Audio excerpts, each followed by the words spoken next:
given that you've just laid out the extraordinary consequences, these $120 million shipments over wages disputes, which I imagine are only worth about a few $100,000 or a few or tens of thousands of dollars, it does seem to me that there must be something else at play here. Is this an example of a company gaming the system?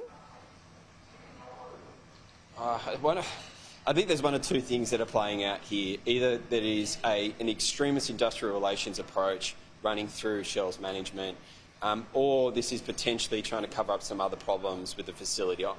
Time will tell which one is correct, but our strong message to Shell is that we have been ready to sit down and negotiate in good faith the entire time. Escalating this in the time of a global crisis with scarce supply of gas is not only going to damage the brand of Shell, but it's going to hurt so many workers around the world. We just want to sit down and get a fair deal. What we are asking for is not to set Shell above industry standards. We want Shell to come up to the industry standard. That is, that workers working in extraordinarily precarious environments in offshore oil and gas platforms are paid a reasonable and fair amount equal to one another. Now, they are resisting this. They've been resisting this since we started in June 2020, and we find ourselves here today staring down the barrel of potentially a very messy industrial dispute. You mentioned, this is a wage dispute, but there have been other problems at this plant. The Prelude plant was offline for 4 months earlier this year due to safety concerns. Now, a couple of months later, it's a wages dispute. Do you suspect, do you know if some of those safety concerns are still persisting and they'd rather go down the path of saying this is a wages dispute rather than admit that there's still problems there?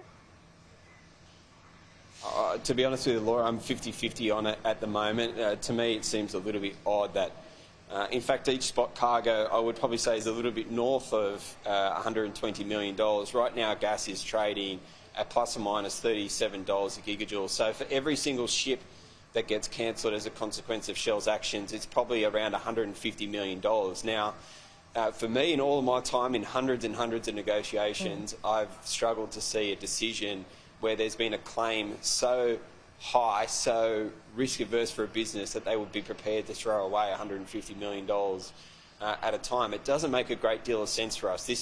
This platform has been a big issue for Shell. This facility, this gas facility, has been a very, very big issue for Shell for a long period of time. The regulator shut it down for 4 months as a consequence of safety concerns, and safety is near and dear to our members and to all of the workers in the oil and gas industry. So safety comes absolutely first. It is paramount, but it's hard to understand and it's hard to explain the actions and what we're seeing playing out at the moment. I do hope that sensible and cooler heads prevail, that we get back to the table, that senior people within Shell are heeding these concerns and that they're stepping forward to say, let's find a sensible outcome here that doesn't damage their workforce, doesn't damage their brand, and certainly does not punish our allies in Europe and in the Ukraine who are already up against it, against Vladimir Putin and Russia, who are cutting off their gas supply.